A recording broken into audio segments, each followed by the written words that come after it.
third speaker. Hi, Is that Lesley?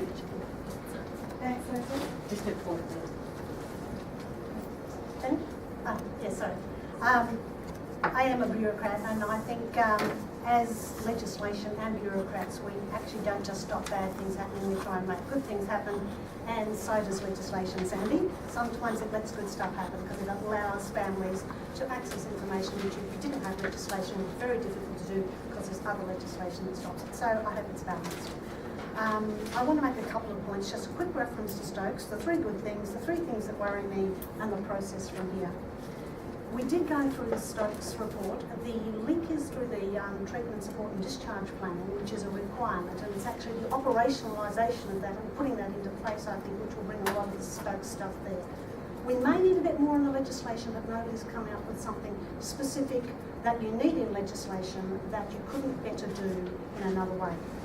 The three changes I think have been good since 2011 is the notification of certain events, and this is a balance because families and carers want to know some things even without asking the patient's permission. So in this new bill, unless there's a very, very good reason why not, parents, families, close support persons will be told basically where the patient is. If they move from hospital to hospital, state to state, they're coming home, you should know, unless there's a very good reason why not, where they are.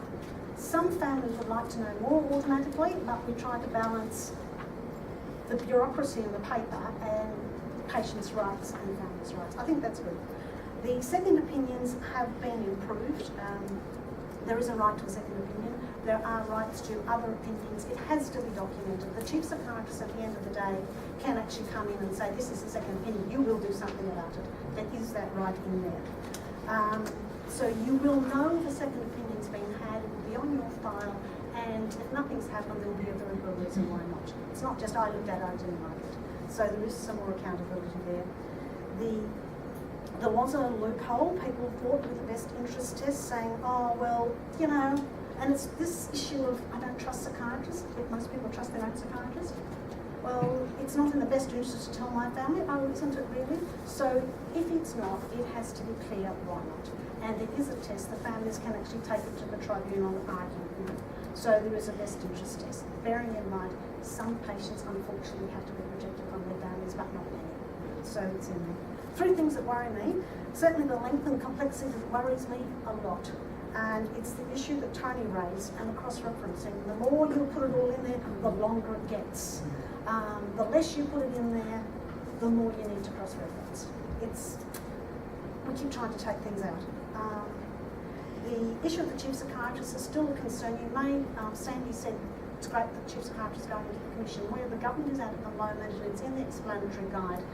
Stokes recommended in health or independent, so the government have basically said we will determine this when we take it back to Parliament. So it's sort of out of health, in the commission, independent office, so it's up there, it will be debated, so it's still up there.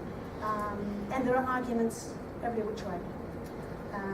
There are a few outstanding issues which we're going through now, and hopefully this afternoon some of the outstanding issues, I know Bridget was talking about something, I've got a couple of people here, if you can actually, sometimes we listen to something, see an issue, we just take that on board, we can tweak it and it can make a difference. So we're looking now, making sure if we put audio-visual assessments into cater for regional, it's best to have an audio-visual assessment that we can't 300 kilometres. How can we do that without making sure too many people aren't actually made involuntary without actually having seen a psychiatrist? We're looking at that.